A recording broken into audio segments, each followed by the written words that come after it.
Hey everyone, this is Joel. And Noah from the Wealth is Health podcast. This podcast is a conversation of our journey to financial health. We think working till 65 just ain't it, and just like you, we're trying to make sure that never happens. And if you're interested in letting us know what you're trying to do to achieve financial health and want to join us in our journeys, join the discussion on our Facebook at the Wealth is Health podcast. Let's tap in. All right, what is going on, everyone? Welcome back to the Wealth is Health podcast. Joel and Noah here to talk to you about what went on with our week. I feel like the normal setup of our show is going to kind of change as like we go along. We kind of covered a lot of the foundational material, not like crazy in depth, but we've given enough resource for you to be able to figure out the stuff on your own. And a lot of stuff is happening in our own lives too, so we want to talk about that as like a majority because remember, like this podcast is a conversation of our journeys to financial health. So we want to talk about our journeys, and a big thing has happened with one of the hosts of this podcast very recently. I don't know if you want to talk about that. No, I think we're referring to you here. I don't know. I feel like the beginning part was like low key disrespect. How is that disrespect? You were like, all right, bro. So like we gave y'all enough. Like just figure this shit out by yourself. Basically, figure it out. It's about us now. I just want to talk about myself now. It's kind of true. But Well, what I'll say is, it's like we are documenting like our journeys. That is kind of like the main point of it.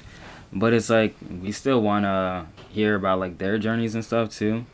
So yeah, but this isn't Dave Ramsey, so we're not gonna give you some crazy information. We should have them call in and start asking us questions like we're financial advisors. Facts. Now like we the Dave Ramsey need to get show. a little bit bigger. Yeah, we need to get a little bit bigger for that. Yeah, hold on. All right, but yeah, I think you should. Actually, I think I should say my update a little because your update's gonna take forever. Yeah, that's the thing. So. Yeah, recently, last week, Friday, I had a meeting with some person from, I'm not going to mention the name of the source yet, but this person blast them. Does this. Blast them I can't blast them yet. I can't blast them until I make a decision. This person from this rental arbitrage kind of like course, and they were like offering me like a bunch of stuff. And these people have done it before. So the hosts of this, they have a podcast as well. And the hosts of these podcasts have like a lot of properties. They're building their business pretty big. And they were saying like, in this course, they'll give you the full course breakdown. They'll give you meetings every single Wednesday for life with these people who run these properties. And they'll also give you like a private group, like a secret Facebook group chat that you can use to talk to people you want to who are doing the same exact stuff you're doing. And I was like thinking like, yeah, this is great. Like I really want to do this. I feel like it'd be worth my while. Currently, I have like 8,000 set up for rental arbitrage to be used, and I was asking the dude like how much would it cost because he wasn't bringing in costs when I was calling him. And just as like before anything, the person I was talking to was a representative of the people who I watch, so they actually weren't the same people who I've been like listening to their podcast and whatever. And he was telling me too much money to do that personally. Yeah, exactly. Like they know how to set it up as a business, so immediate delegation.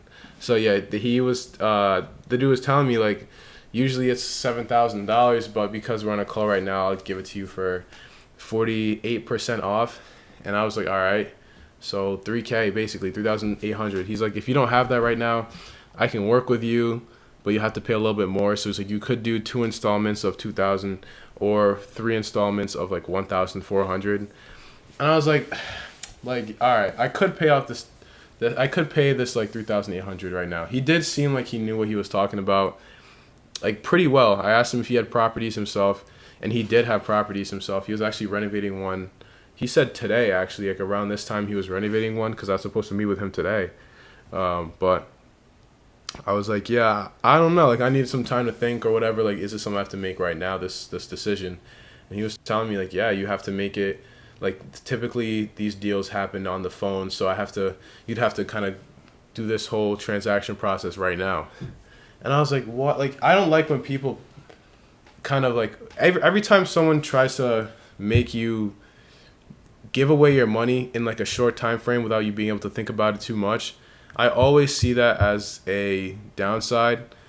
But the problem with that though is too, like I didn't mention this with you, Noah, too, like in business that kind of is like a real thing. Like you have to be able to make decisions like on the fly-ish. when someone presents you an opportunity, that could be like the last No, actually, I don't opportunity know. you get. I don't know. Well, I'm like It specifically depends. thinking like big. Yeah. So for this one, I think it's not the same because it is like a course. It's just a course. Like they sell this same stuff over and over again. The only thing that they'd be selling me that wouldn't be recycled would be the Wednesday meetings and the group chat. But in this scenario specifically though, I always get sketched when people tell me like you got to get it right now. Like basically this has to happen right now. Because I'm like, what? Like what do you mean this has to happen right now? Especially if they know that. What? I was gonna say another thing is like if he's specifically a sales rep, it's like there's no guarantee that if you call back in and you decide you want to do that he's gonna be the one that you're talking to. So now he can't get the sale. Like that's another thing too. So that's very true. Which is like you gotta respect that grind, but it would suck kind of on your end because it's like, well, I truly need time to process or whatever. So yeah, that's very true too. And I kind of like when I was thinking about it, I knew it's like it's like they create this, like they're good at making money. Clearly, they understand how to make money. And if I say yes, that's an instant 3,800 they just made, like just like that. But I was like, it's annoying because I told this dude before we even talked about pricing, we talked about how much I have to use for this entire process. So the dude knows I'm good for 3,000, even if it would like deplete what I have like in literally half. But he already knows that I have that money, one. And then two, like he knows that I'm in college and he knows that I'm like really young. So it annoys me that like I'm trying to start this thing out young. I don't have that much money. You can't cut me like a little bit of slack, I guess. Even though I understand that like business is business, numbers are numbers. You can't really do that. But I don't know. I was kind of annoyed about it, even though I think he has like good service to offer, and he's like a good salesman. Like he was a good like salesman. He was able to pitch like his product well, or his product he's representing like very well. So I was thinking about it, but I don't know. I called him Noah, asked him what he thought about it. And you basically were saying like it could be worth it if I vet the dude, realize like this dude is actually a good person to be working with, and like even though he tried to force me into it, if he has good value to provide to me, then I should take the deal. But I don't know. A piece of me really feels like I can do it myself. I've already set up the LLC, and I don't know if I'm just looking for like a scapegoat or some way to really feel like I know what I'm doing, rather than like trying and experiencing and potentially like failing sometimes, but then learning from those mistakes. So I don't know. Are you really just afraid of putting the money up towards it first? The money towards like a course or something like that? No, I'm not really afraid to put the money up for a course, but I like originally planned on getting this property in July. So like I planned on like. Okay. So it's putting you behind, basically, is what you're saying. Yes, exactly. Yeah. Like it's putting me behind, and even if I did, like the way I see it, and the way the market is, it's so seasonal that if I started, let's say I did take this man's course, and it's like a 6-week course anyways, bro, how are you gonna have me starting in like at the end of the season, August, September, around there? I can't really make too much of a profit in August and September because that's literally when the season starts dwindling down. And for the most part, people actually get their summer seasons to pay for their winter season when it's so low. It's still like stupidly profitable, but I was like, all right, like you're kind of just really setting me back if I do this, especially since like I kind of know what I'm doing right now. So I don't know. I have to make the decision by tomorrow, but I'm feeling like I'm just gonna ghost this man low key and just try to do it myself. To be honest, with like $3K is a lot to start out, and that's why I chose rental arbitrage, because it's one of the easiest. Like you don't need too much to get started, but I just don't have $3K lying around, I guess. Well, you do, but well, I do. Not Literally, for yeah, that literally purpose. lying around. Yeah, but yeah, nah. Yeah. I was gonna say that like when it comes to courses and all that, so I'm personally a fan of courses, and I said it I think in the first episode, but I'm a fan of courses, and I'm especially a fan of courses, or I basically don't even want to take a course in general that doesn't also like plug me into like the community. So it's like I want to be a part of like a mastermind too, and have like other people that I can meet with about it and like ask my questions to. So courses like that, or just resources like that, like I'm typically a fan of. But yeah, I was just saying that when you do it, you do have to make sure that it's someone that you really feel like you could learn from for real. Like basically all the courses that I've taken, it's from people that I've followed for a minute, and like some of them even had like their own podcast that I've been listening to like for years.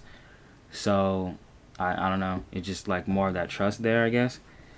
But yeah, even the thing that you were saying about like sometimes it's like you want to just do it so like you know that you know what you're doing at that point, or you like just feel more confident that you know what you're doing. Because I felt like that about like the rental property course I took. I paid like $2,000 for that one, and even like other people in the course are like, I mean, I don't really feel like I learned like that much more, to be honest.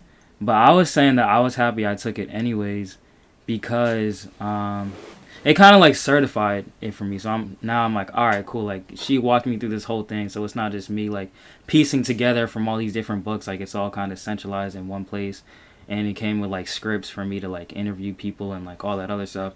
And more like most importantly, like I said, it put me in different like group chats and Zoom meetings with different people periodically. So I overall thought it was worth it. But yeah, I'm still a fan of also just feeling like even though like you want to proceed forward and continue to take action, I'm just a fan of like always being in that learning phase as well. So it's like I'm never gonna feel like I know enough. So even if I had like a bunch of rental properties, you would still probably see me listening to books on rental property investing and potentially taking like more courses. And same with stocks, same with like whatever ventures I'm pursuing. Like I'm just always gonna be like, nah, like there's just something more that I don't know yet.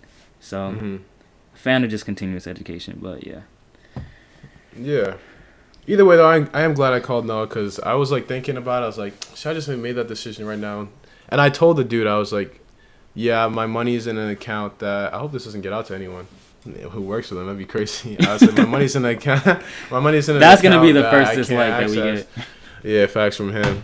My money's in an account. I can't access it right now. Dude was asking me, he's like, I don't know why he assumed I had a 401k that the money was stored in, but he's like, how long would it take you to get your money at your 401k? I was like, bro, you know who you're talking to right now? I'm literally 20 years old in school. But yeah, nah, he told me he'd call me back on Tuesday, and it just like by chance gave me time to think, because 3K is like a lie. I wouldn't just keep that in my normal checkings. But yeah, I don't know. I feel like, and like you were saying, like I'm kind of worried to be one of those people who are like, yeah, I really didn't learn that much, because for the most part, I have like really specific questions. Like one's on like a lease addendum. Like I've never signed a lease before, so I have to figure out how to do that. But I think that's more of a YouTube search than it is an entire course. And I even have like a mock version of a lease from that one course I had that I said was trash, but at least it gave me like a lease agreement. So bro, I have lease agreements for my property. I thought I sent them to you.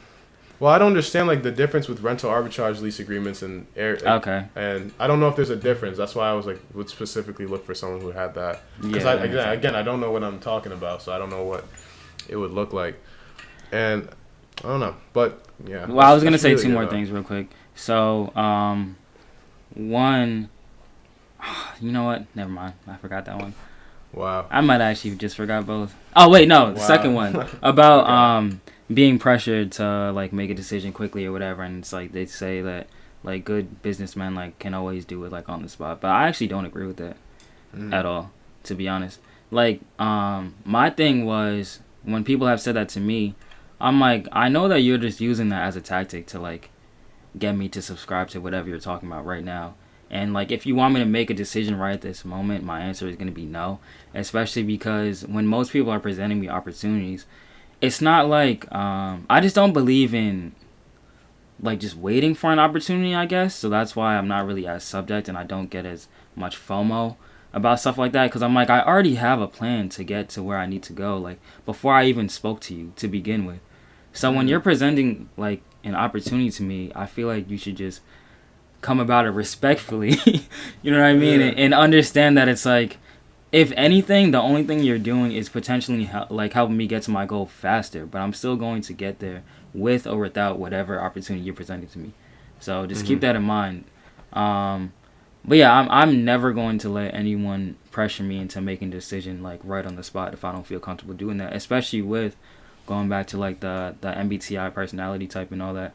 like my type is like specifically known for like taking a while to come to certain decisions or whatever. And the only way that the only reason why I'd be quicker at making certain decisions is because it's like it already aligned with my goals to begin with. You know what I mean? Like if I'm out here looking for a new property to invest in or whatever, and then someone randomly comes up to me and is like, yo, I have this property that you could like invest in right now or whatever, and it's like I already had in my mind like the criteria set of what I'm looking for. So if it checks my boxes, yes, I'm going to proceed quickly because I already had that in mind. But if it's just like some random thing that I haven't even, it's never crossed my mind before, yeah, get out of my face, bro. You know what I mean? No reason for it. Yeah, and I am glad you said that because I did think that, but it like more like validated me like being like, yeah, nah, bro, I'm gonna have to lie to you real quick so I can think a little bit more. Like honestly. Yeah. Nah. I didn't know if we really wanted to spend so much time on that, but I actually think that it's important because when people are like pursuing like financial independence or whatever, you are gonna be presented with certain opportunities like a lot of the multi-level marketing and network marketing stuff. And it's not to say that they're all trash, but they definitely do kind of present that. Dang, I'm looking at Joel's face like he's like, nah, bro.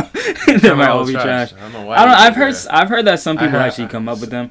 I heard it too, but I don't believe I feel like you have to be really good with sales. Yeah, the majority of the time I don't really see people do well with it, but people pursuing financial independence in general like don't really stick with it and do well. So it could be on the person, not necessarily the program.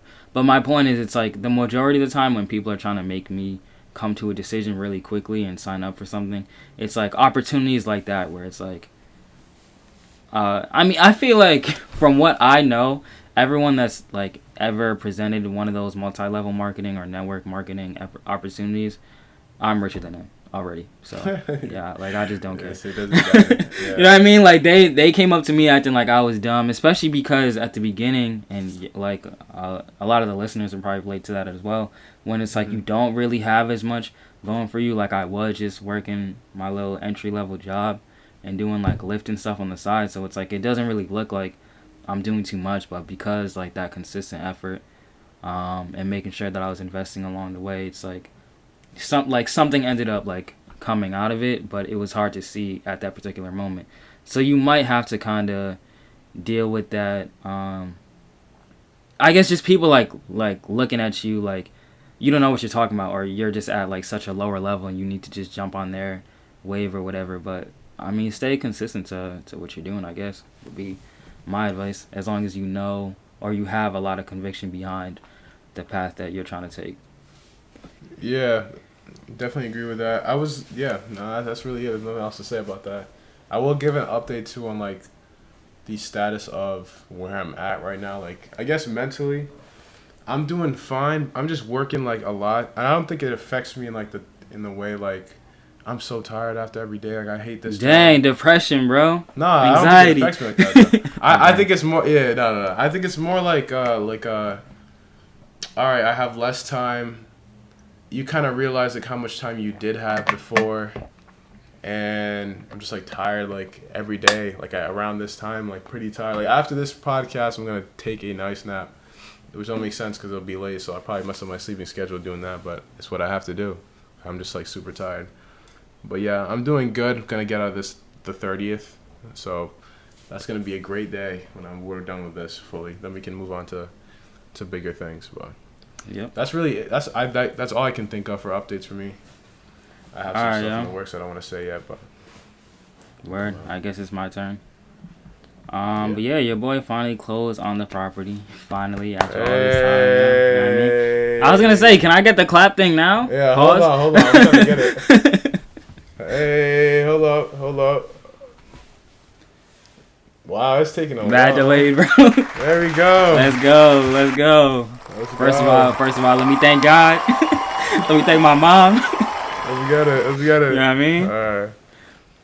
Nice. But yeah, so finally, took long enough. Yeah, I mean, I don't really know what else to say about it except like it was still annoying, and I'm still dealing with annoying stuff right now. It's still annoying, yeah. So basically, $500,000. I'm still on the grind, you know, which was interesting because like even at the closing table and all that. Matter of fact, not even at that moment. But before that, like, people were asking me like, oh, so like, how do you think it's gonna feel to like be a homeowner and all that? And I'm like, bro, like, Normally, it's just annoying. Say, it's just annoying because I understand from their mindset, like the idea of just being a homeowner in general. yeah, their like, weak little mindset. Their little. I'm not gonna mindset. co-sign that statement. I'm not gonna co-sign that. Those are Joel's words only. But yeah, to me, I'm just like, I personally don't understand what is so special or exciting about people wanting to consider themselves like homeowners or whatever. Like I don't know. Bro, that's why I forgot to congratulate you. Because I was like, yeah, I mean, this is part of the plan. I mean, I expect. Yeah, right.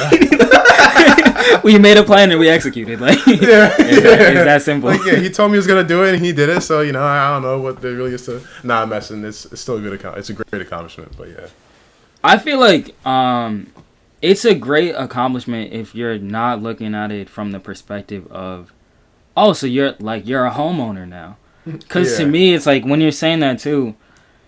I don't want to be disrespectful, and I know like certain people are gonna look at it disrespectful, but hopefully if you listen to the first couple episodes, like you already caught the wave, so I'm not trying to come at people for real, but it's like I don't think that someone is like special or they shouldn't. I don't want to say they shouldn't be congratulated, but they shouldn't be feeling themselves so hard about just being a homeowner in general, especially if you didn't like truly analyze this property as an actual investment. Is that for like a single family you're talking? I'm talking about any property that you're buying that you didn't analyze as a true investment. Like, how much wealth is this going to generate for me? Especially compared to other opportunities that I could be using or utilizing. But yeah, like, I feel like in my case, it's a little bit different in the sense that this property basically, it almost makes me like completely financially independent. In other countries. I mean, even here, like when you calculate like how much it costs for me to live right now, like yeah, I don't know, it's probably not that much. Wait, can you give us like an estimate, or do you not want to say it, like of how much you would be cash flowing from the property? So, with assuming all tenants are in, obviously. Yeah, so once they're bumped up to market rents and all that, and I have my roommates in there as well, then I would be generating $3,800 in revenue, like gross rent. Yeah. And then my mortgage is $2,215 and like 43 cents or something like that. Okay. And then I hired a property manager, which like some of y'all are gonna roast me about that, but I honestly couldn't care less. But so they're taking like 10% of the rent, but that's not like they wouldn't take from my roommates. They're only taking from the other floor, so they would take about, what is that? I'll let you do the math actually. Wait, 10%. Wait, how like much is 260? market rent? 260 like 1,300. 1,300. Oh yeah, so exactly. 260. So what? Like what is that spread right there from 3,800 to 2,215, and the 260? You don't have your calculator, bro? I can't use it because I'm recording the thing on my phone. Smells me doing a lot right now. I don't even know what the word spread means. I can't lie, so you're gonna have to explain that. Wait, what? You said what's the spread between what? Between like what I said in terms of revenue and then those expenses right there, the mortgage and the property manager. It's so more that goes into it, but I'm not gonna confuse people right now. So but just to show that spread. So 3,800, 3,800, right? Yeah. Subtract 22. Let's just say 22.16. So $2,216, right? Bro, this man said $2,216, bro. 16. Not just $2,200, $16 in that too. I mean, all right. You can put 22. Man, I just remember when we were talking about market rents. No, I remember that now. It wouldn't. Yeah, you're like 1304. It wouldn't even be 4. It would just be 13. Wow, look how it's coming. Well, because I don't think it would actually be 1304 though. That's why. Like, I feel like that would be a weird listing to see. But anyways, and then if you subtract the property manager fee from that, so $260. Yep. Yeah. So 1,324.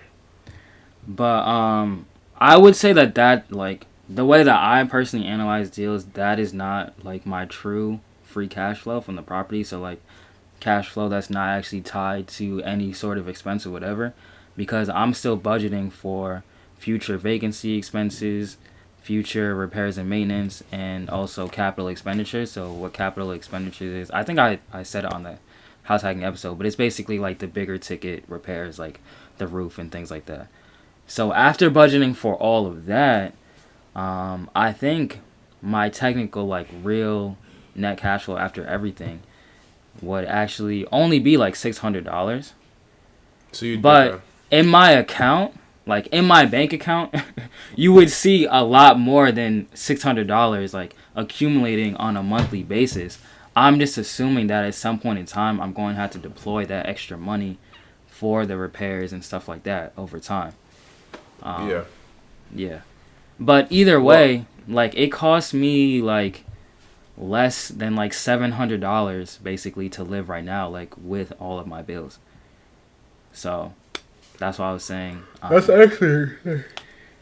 I mean, cause like what bills do you have after housing? You know what I mean? Like I have my car payment, my car insurance, groceries. I mean, that's why it's 1/3. That's why it's 1/3 of all expenses. Cause it's so much. You're right though. Well, I mean, like I'm saying it's kind of insane because people still like buy random stuff or still have subscription services. You're just kind of a different. Not even I see. That's the thing. I don't want to say you're a different breed because I don't want people to think that you have to be a different type of person to do all this stuff, but you definitely have to have a different mindset. So I guess in a way you are a different breed because I feel like people don't generally live off 700. Like that's pretty cheap. I know it's like you're the only person in it, but I still feel like $700 a month. That was including like Wi-Fi and I know. Yeah, I'm guessing that's like the whole like. That's like everything whole, like, in my package. life basically. $700, right? Yeah, I think it's like a little bit less than 700 actually. Like I'm saying, like that's the cost of a new computer. Like it's say that you're doing. In fact, a new computer is probably $200 more expensive than like my Mac, bro. I don't even want to talk about how expensive my Mac was, but let's just say, bro, you could be living 2 months off my Mac. Like that's insane with some change. Like I think that's just very like. I think it takes some sort of like discipline to be able to do that, and I think you're a pretty disciplined person. But that's crazy. Sometimes. But I was gonna say, so yeah, I mean, even with that, like that 600 net cash flow after everything, but yeah, like if I just did Grubhub even like once a week or twice a week or whatever, like on a weekend, I'm saying, I basically have it paid off. Done. Yeah, I'd be done. But that's the really incredible thing about house hacking because it's like you said, like knocking down that expense. But if you're able to actually cash flow in the property as well, it's just like basically like I literally am just gonna get paid to move out of my mom's house. Like I'm actually getting richer to do that. Whereas most people were telling me that I should basically give up on financial independence because once I move out of my mom's house, it's not going to get so easy because I'm going to have all these other bills. But like in reality, I'm just making everyone else pay for them. So yeah, I mean, that's what's so frustrating. With the person at your work said? Do you want to talk about that person at your work said? Yeah, I may potentially get extra spicy, but I might try to calm down. Get extra spicy. Get extra spicy, please. Nah, chill, because I'm gonna say something. We gotta give him some good content. I'm gonna want to take back potentially. All right, then don't say that. Well, what I'll say is, basically, this girl, like she knows that I just closed on a 3-family property and all that, and she's like, I had specifically mentioned how after I leave like my job that day, I'm gonna have to go to the bank to open up like a new checking and savings account for this property, so I have everything separated for accounting purposes. And she, like, basically she was hating on that. She's like, wow, I don't know. Like, that just sounds like so much work to open a new bank account. Like, I don't understand that because I have a lot of accounts. I have a lot of different types of accounts, and, like, it doesn't even take that long to open. But whatever. But, yeah, so she had said that, and she was just, like, about the property in general, like, getting a multifamily property. She's like, I don't know. Like, it just doesn't sound, like, fun. Like, that actually sounds horrible. Like, that's literally what she said. Like, that sounds horrible. But if that's what makes you happy. That's what she said after? I don't like when people say that, man. I'm like, that's what makes me rich, and this is the reason I'm broke. And that's the exact reason why you're texting me right now talking about, oh my gosh, like, this stuff didn't get done in the email box. Like, and you're freaking out about it because it's like, you really need this job. Yeah. And I really do not need this job. Like, that is the difference right there. Because like I said, like, even just the property by itself, already almost makes me financially independent. I will say that I'm not accounting for like health insurance, which is something that I would have to pay for if I actually like left my job or whatever. So I don't know how much that would be. But like I'm saying, like even just the property by itself, and then me doing Grubhub, like Saturday and Sunday, I'm chilling. And I got Monday through Friday to do whatever I want. I feel like that story is interesting. I thought it was gonna be worse, to be honest. I thought she was gonna say like, "You're a low life," like I hate you. But I get that these like small like comments like can add up, or because it's not the first time you hear that type of stuff. Yeah. Like you hear it all the time. Like you hear like, I don't know, like that doesn't seem like a good idea. Like, are you sure? Like you hear it so much, and I feel like when we talk about how like you say like the worst thing you can do is listen to someone's advice, and it prevents you from like doing something that's crazy. So I can see how you get like extremely annoyed at someone saying like, I don't know, like putting that doubt in your head. But since you're already so like sure in it, you can just dispel it like very quickly. Well, no, the reason that it's annoying is because I'm looking at her situation and her always complaining about how broke she is, and it's like, oh, she does. Yes, bro. I need some context. Yeah, that's what I'm saying. So it's like she's always complaining about how broke she is and how she feels like she's underpaid, like. And I will admit too, like she does so much extra stuff for this job, and she's literally the lowest paid employee on the team. So I'm like, look at where you expend your energy. I shouldn't be laughing at that. Like, look at where you expend your, and the fact that you want to go out of your way to roast me. Like, what are you talking about? Yeah, was it like a roast? Was she like roasting you like in front of your peers type thing, or was this like a it's not really like a peer thing anymore because it's like. A lot of people are. You said because I'm on that level. That's why. Well, yeah. First of all, we're not even peers, anyways. But and it's like she's also roasting me about Lyft and Grubhub and all that stuff. Like, oh, like who would want to do that? Why would you want to do that? I'm like people that do not want to be poor like you. Like people like do you understand that I made more money being your friendly neighborhood Grubhub driver than I did with your little special bank job that like makes you feel nice inside? Like. I don't understand, bro. Like, I mean, I do understand, but my thing is, it's like, I read this book recently, and this isn't really the context I wanted to bring it up in, to be honest, but it's called, like, I think it's called, like, Why Do We Lie to Everyone, like, especially ourselves or something like that. And basically it talks about how, like, most human beings have this thing where they really want to, like, protect their self-image. Mm-hmm. So that, like, that's why they're lying so much, because they don't ever want to be seen as, like, someone that's like untrustworthy or like not doing the right thing and stuff like that. Mm-hmm. So I know from her perspective, it's more so like a protective mechanism where she doesn't want to feel like she's not doing enough. She wants to feel like she's doing everything that she can do to better her situation, and it's just like it just so happens that it's not working out for her. But I'm like, no, that's not the truth. Like if you wanted to do more, you would have more. Like it's that simple, to be honest, but you don't want to do that. So just shut up. Like that's my thing. Respectfully. But that goes back to like to my inner critic thing from like last episode where I'm like, I don't really I mean, I still have it, but I guess I just don't have it as much to think about like wanting to protect my self-image because I want to know the truth. So if I'm slacking, like I just want to know that I'm slacking.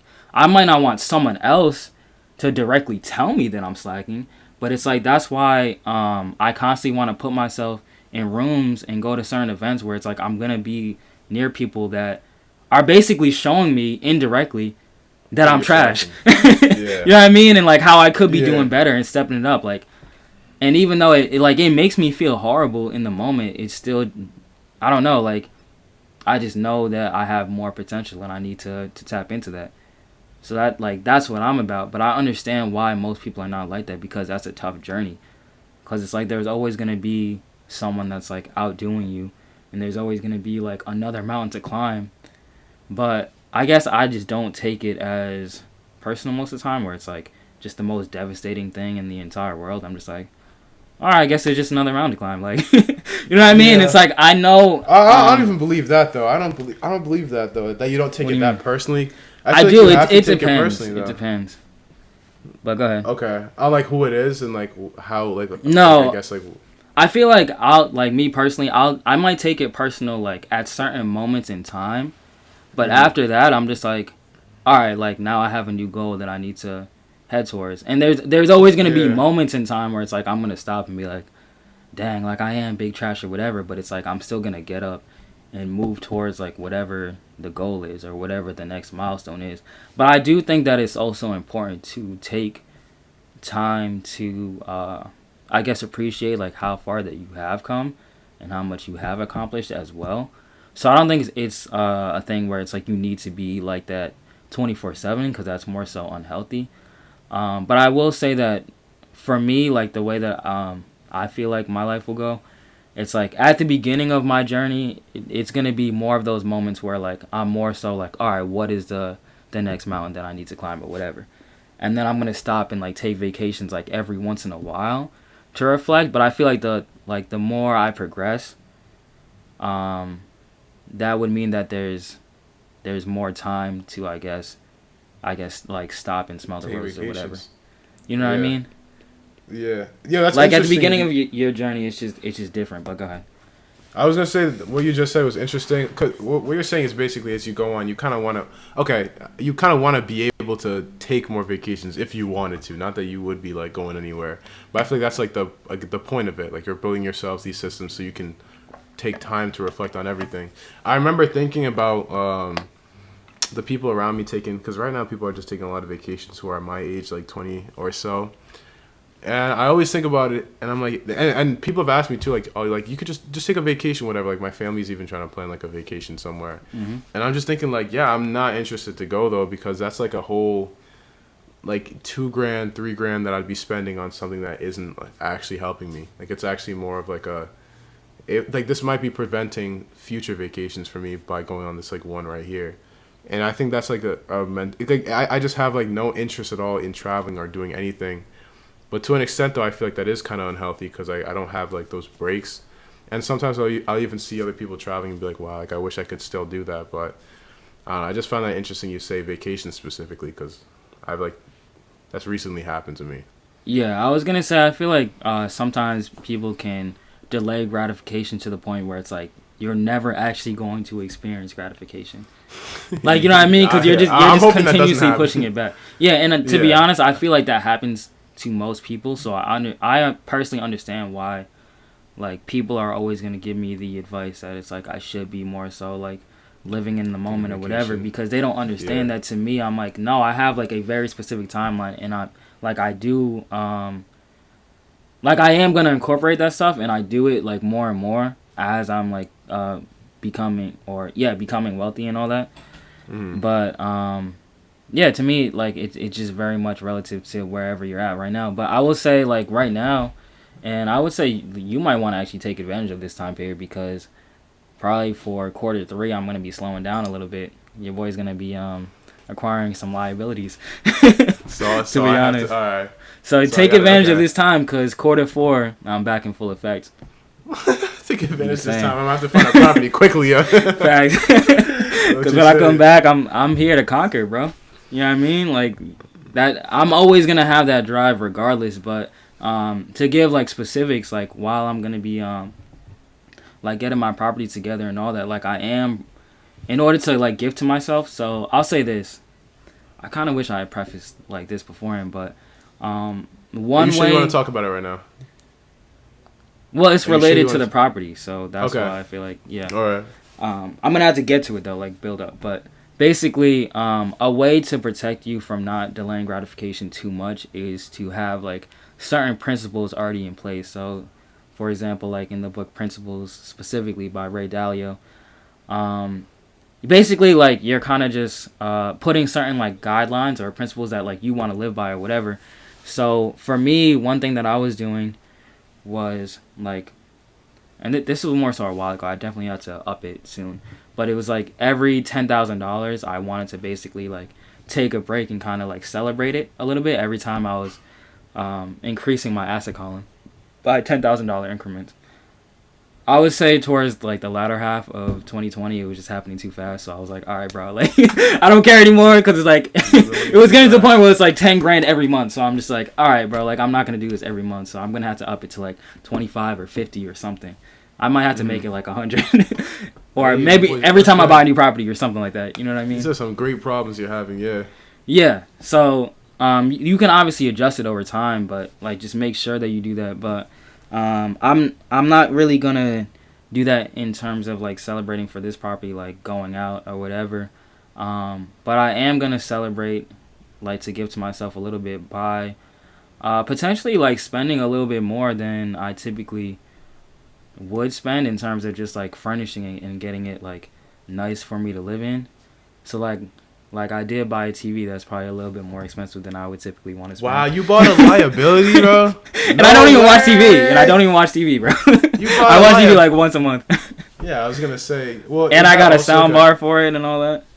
Is that for your main? I'm guessing that's for like the main living area. Living room. Yep. Yeah, so everyone's gonna be living there too. You could probably raise rents because of that. I know you're probably thinking that like a little bit. Yes, sir. No, you already know. I was gonna ask you though. Oh, I don't actually. Okay, so how do you like? Because you took a trip alone, right? You took a trip alone. I've taken multiple trips alone. What do you do when you're there alone?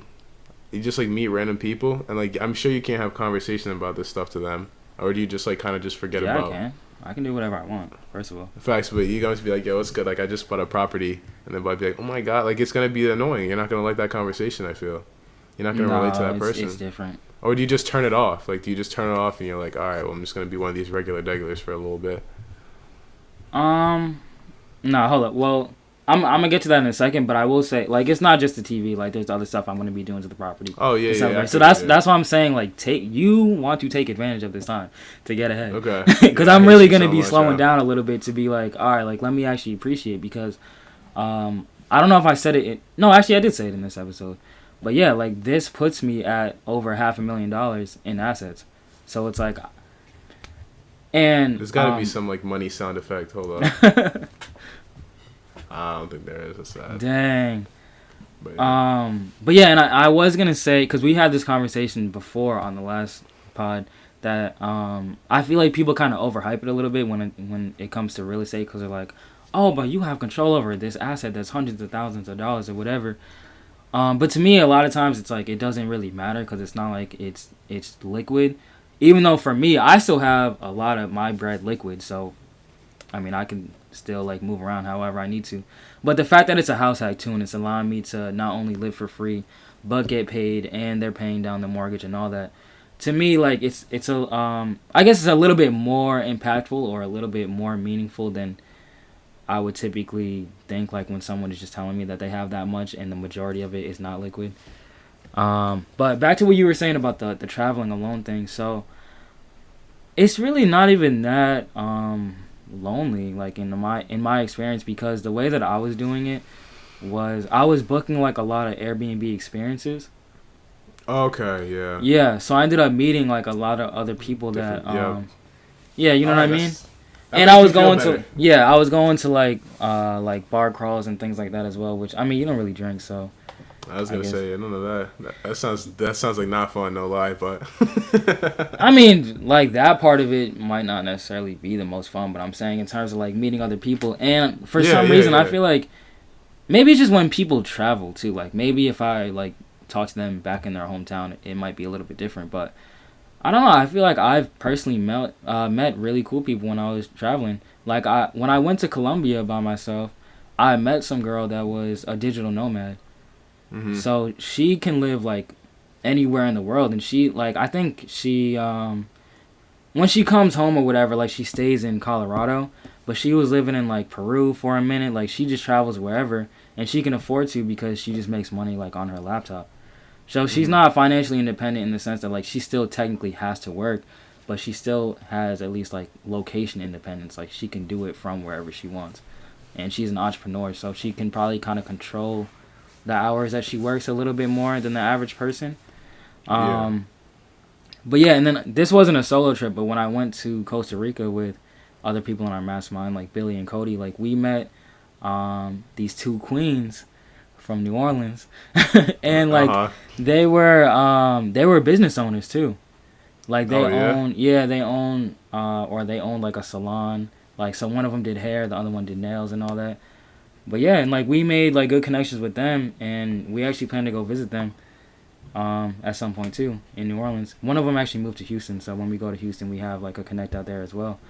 But yeah, you still end up running into different people, and you can have certain conversations with them, and they do actually think it's cool. They're like, "Oh, word, like you invest, you do this, you do that." Yeah. And it's like they actually want to hear more. And then I guess because you're kind of like more loose too, it's like even if they are kind of like regular, it's just not as annoying, I guess, because it's not as much of like that ego thing. Like when I was talking about that girl, where it's like she doesn't want to feel inferior, so she's like she wants to roast me type of thing, whereas out there it's like everyone's just trying to chill and have a good time. So that makes a lot. The reason I was like asking too, because I was like, I kind of want like that sounds like good, because a lot of people around my life, like I feel like I can see myself like surpassing them, but even if I wanted to travel, I wouldn't know what I would do. But you're right, the Airbnb experiences, I never would have really thought about that. Yeah, I never would have thought about using that. I was more thinking like you put yourself in a city, you're just chilling in a hotel, you're like, all right, what do I do now? But yeah, that makes a lot of sense. But yeah, no, but back to the property though. I want to keep it on that. I was gonna ask you like, what were you planning on doing for I'm about to renovations? derail us again. No, I'm playing. Go ahead. Nah, chill. I was saying, what do you want to do for renovations for the property? Yeah, so while I'm living there, it's like I don't really want to do too much, and I didn't even want to do the things that I'm doing. Like, if it was just me, I wouldn't do anything. But the fact that I'm gonna have roommates, it's like whatever. Like, let me, I guess, just make it like a little bit nicer. So they're kind of okay living there and paying like $600 for the rooms.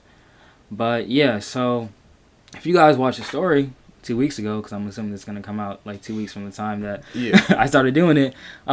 Basically just painting flooring for right now. So I had someone come by to give me a quote for painting, and I actually know this guy from high school. So he quoted me like $1,000 to paint. He went to Tollgate? Yeah. I don't know. Some bad people come from Tollgate, don't lie. No, that's actually facts. Like you remember Matthew Roach? Like I don't know. Yeah, bro. I don't know about him, bro. But yeah, I don't think we ever mentioned him on the podcast. It's mad funny. Nah, we'll see if he's really listening now, because let's see if he's post something about it. No, I know he'd be listening. But anyways, yeah. So $1,000 to paint that whole unit, like that's actually really really cheap. So I think there's like 6 rooms total in the property, and like I was calling Jason, who was on the pod before. And he was like, oh, like, I don't even think that you should get the quotes because they're going to be taxing you and all that. He was like, bro, they're probably going to charge you like $500 a room, like a minimum. So it would have been like $3,000. And actually, I'm going to speak about like pricing and stuff like that in a second. But yeah, so this guy charged me $1,000, which I don't know about the quality yet. Like, I'm actually not going to know until it's done. But when it comes to painting, like, and the alternative was me doing it myself, I'm like, I mean, if it's at least as good as I would do myself by not being a professional painter, then I don't care. Plus, it's a rental. And I'm like, in my opinion, probably worst case scenario is, like, I'm going to, like, see certain spots that, like, need a touch-up, and then I can just do the touch-up. Like, like I just don't see how it's like the biggest deal in the world. Like, how bad could it really get? But watch, next week I'm gonna be like, it was horrible. Like, I'm gonna be freaking out. But yeah, you never know. I don't know. I guess I'll just try it out. I bet it's better because you know your roommates too, and I don't think like the roommates are pretty picky. Well, I don't know one of them, but I know one of them. I don't. Yeah, Cody's really not picky. Oh, never mind. Cody's not picky. I don't know about the other guy.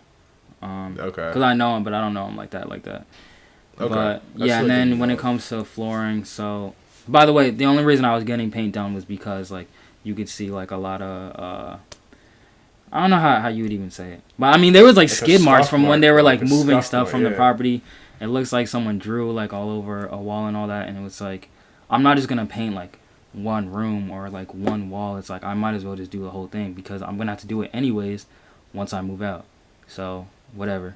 And then with the flooring, like in the living room specifically, like the carpet was not okay.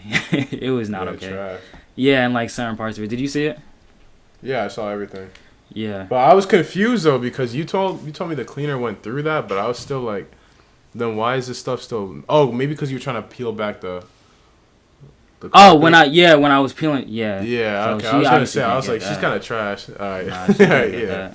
Nah, the cleaner was alright, but no, yeah. I just saw it after. I was like, I thought she was kind of bad, but I guess not. Yo, everyone was trying to roast my cleaning lady. Actually, I was Bro, getting I was getting tight, bro. I think like, because you posted that with all this stuff on the ground. I was like, yo, didn't your cleaner come through? Like, why is there so much trash on your ground? That's what I was thinking. Yeah. Until just now, you cleared it up. Like. So what he's talking about is wait, are you talking about when there was like dust everywhere? Or are you talking about when I actually peeled the carpet back? Well, you peeled the carpet back, but like even in like the other room going up to it, or maybe in the same room, I can't like remember. There was like some like stuff on the ground. Like it was clear, like either dust or like I don't even know. Yeah. Okay. So if you're talking about that, like that was something that people kept asking me about. And like, I'm like, bro, my cleaner didn't clean it yet. Like at that point, like I took the picture beforehand. Obviously, I wouldn't have paid her if that was the case. No, but wasn't when you took like the video of you peeling back the carpet, your cleaner had already been through, right? Yeah. Or was that you who made that mess? Oh, in the room when there was like just yeah. No, that was me that made that mess because I was trying to take a light out. Okay, all right. From the fan, yeah, but she did alright. Shout out to my cleaning lady, yeah. But a winky face. All right, relax. But yeah. So I will also say actually, no, my bad. So so the carpet or whatever, it's like messed up in one room, and it's like carpet throughout basically the whole thing, other than the kitchen and the bathroom. So I'm like, yeah, again, like I'm not just gonna do the flooring in the living room, like just do the whole thing then. Especially since like it's all like the layout is the exact same. So yeah, so he actually quoted me like $2,700 for that, but I don't know if he knows that it's like I didn't want him to or I don't want him to like replace the flooring in the bathroom because it's already tile. So I might even get it for cheaper than that, like once I say that. Mm-hmm. But yeah, we'll see. So that would basically means that this renovation for the most part is like $3,750. And I mean, no, what are you gonna do? What about the hole in the wall? And by wall I mean door. Just replace the door. Yeah, how much does that cost now? I don't know, but in my course they said it's not expensive at all, so don't even worry about it. Oh really? Yeah. Worried. So, yeah, I think they said like if it's a door that actually is like leading into the property, like if it's like the front door, then that's a problem. But if it's just a room door, they're saying it's fairly cheap. So, all right, whatever. Yeah, it's not that serious. But so I'll say for the most part, like the bigger things, like totaled is like $3,750. Oh, like the leak underneath your. No, bro, that's not even a leak from that. Oh, I noticed that too. That's why I was like feeling a way that like Cody was roasting me about it too. No, there is a leak. So, but the leak is not coming from under the sink. Like it's not one of the pipe things or whatever. Like it's just like the hose thing, like the spray hose. It's loose, like where you would essentially like press the button for it to spray out. So that's loose. So when you turn the water under? Like no, like all right, so. I wish I had like a spray bottle or something. Right. This is not a good example, but this is like shaving cream, right? Dang, I don't want to brand them. But anyways, like you see how like this is the part that you would like press to like spray it out. It's like this part right here is leaking from that. You see what I'm saying? So when you turn the water all the way on, it's like sometimes it's gonna like leak out a little bit. But I guess that's why when I was in there earlier, they had like the hose thing like pulled out a little bit, so that doesn't happen. But I don't think it's really that serious to fix. Yeah, that's good then. So you have like no that's real what I'm saying. Then. So probably like I don't really have any real problems. It needs to be prettier than it is right now. So like I said, it's basically $3,750. I'm gonna have to do a couple more minor things like the door and get that little like leak from the hose thing replaced.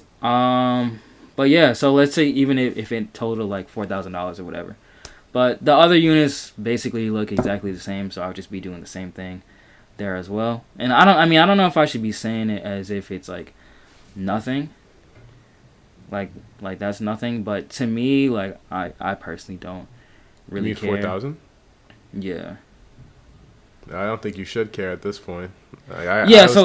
This is something I want to speak on earlier because we keep talking about how like things change like depending on like the level that you're at, but like especially when it comes to house hacking, like I feel like most people stress out about certain things because like when you're typically like recommended to start house hacking, it's more so like at kind of the very beginning of your journey. And I think it's also because a lot of people are like convincing you from this from the perspective of someone that like maybe just graduated college and got their first job and like now they're renting or whatever. So it's like in Set for Life he talks about house hacking after like getting your first $25,000.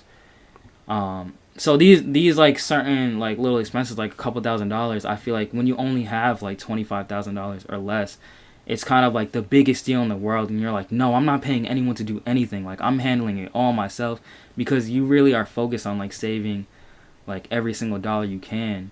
But I started house hacking like a lot later in my financial independence journey, so I'm just like, I really don't care. And especially because I did all that upfront work like years ago. Like when I first started out, like just doing Lyft, bro. Do you understand that like on like Fridays specifically, it's like I'm working up at 6:30 a.m. to like go to my job at the bank, right? And then at 4:45 p.m., like once I leave, I'm turning on my little Lyft light in my car, bro, and I'm driving sometimes until like 6 a.m. the next morning, bro. You know what I mean? Because at one point I was like, bro, I'm literally not gonna stop until like I can drive all the way back to my house from wherever I am without getting another ride. And if I kept getting another ride, I'm like, I'm just gonna keep going. Yeah. And a lot of times it would be like 3 or 4 in the morning, and then someone needs a ride. So we live in Rhode Island. Someone would need a ride to Boston, like Logan Airport, because they were taking a flight. So it's like 3 or 4 in the morning. I'm thinking like, all right, bro, like I'm almost done.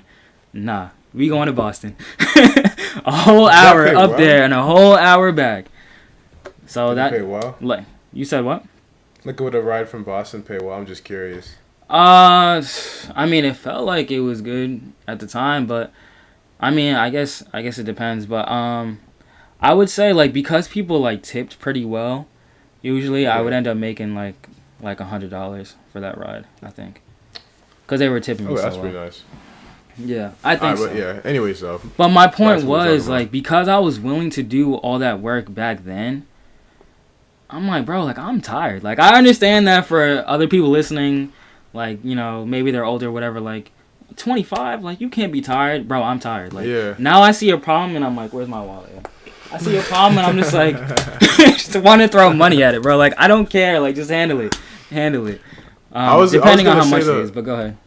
Well, what you were saying, too, like, I think more of a practical reason is that the amount of time it would take for you to renovate the property, you're saying would even lose you out on the money you could potentially make. Like, let's say you even wanted to do... take a weekend off to do it. You're like, I could still make the money and more if I just got it done by someone and then just kept doing my deliveries than if I just did it myself. Yeah, or sometimes it would basically be like break even, and I'm like, but I don't know. If I'm just gonna break even, like I'd rather just do something that I don't really mind doing versus like trying to figure out how to do this thing that I don't even care about doing. Like flooring, bro. I'm not doing flooring. Yeah, I'm not doing flooring. I don't enjoy it. For y'all that like doing it, for y'all that are like contractors and handymen, like that's cool. But like, you should just be happy that I'm willing to pay someone like y'all to handle it for me because I'm not doing it. But yeah, like that's just how I feel. So even when it comes to property management, like a lot of people too, they're like, oh, it's not even worth it because, like on an annual basis, it's like you end up paying them like thousands of dollars. And like I said, like when you're at the beginning stage of that journey, it's like that couple $1,000s on an annual basis is like a big thing for you. But to me, it's like I'm like looking to increase my wealth by like tens of thousands of dollars on an annual basis. So if someone can like clear up some of these headaches for me for a couple $1,000s a year, I personally do not care. But I'm saying that like at the beginning, so like maybe later on I might be like, oh, you know, it's not even worth it. I should have just did it myself. But for right now, it's like, I feel like you won't feel like that, to be honest. What about the future would make you feel like this $3,000 if you're going to be making stupid money too in the future? I feel like you would never feel like that. I don't think so either, but at the same time, it's like it's the thing I say about like constantly learning or whatever, because I know that a lot of people that are big into real estate, like real estate is their main bag. They do recommend managing properties yourself at the beginning, so you like kind of understand everything that goes along with it. But to me, it's like I feel like I understand it, maybe not experientially, but at least theoretically, because I read like multiple books on managing rental properties, and in the course I took, there's a whole section on it. So I'm like, I feel like I understand what goes into it, and at the end of the day, it's like that's not really the part of the business that I really care to work on. Like, I'd rather just focus on like looking into new opportunities and networking, acquiring more assets, and have someone else actually do the managing of it, so I can work on my business versus working in my business.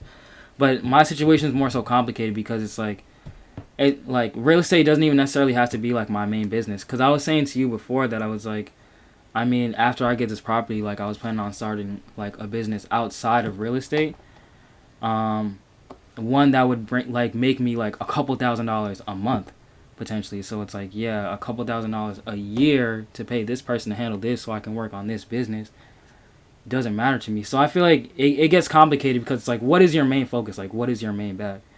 Is it going to be these properties? Because then, like, if that's the case, then maybe you want to self-manage at the beginning. But if it's not, then, like just why would I take the time to do that? Yeah, it makes sense. Yeah. Oh, yeah. I mean, that was actually like an hour perfectly, too. That's it. Yeah. Well, I will say. Have a good day, everyone. Goodbye. Nah, chill.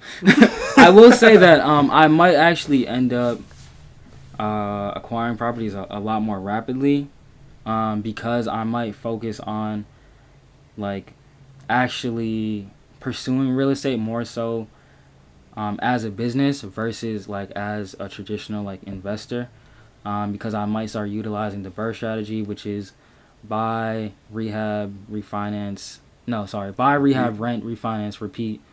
So potentially like buying properties like a lot more rapidly, trying to refinance out of the loan so I can acquire more properties quicker and all that. But yeah, so if that's the case, though, it's like I really want to be focused on just finding more properties to acquire.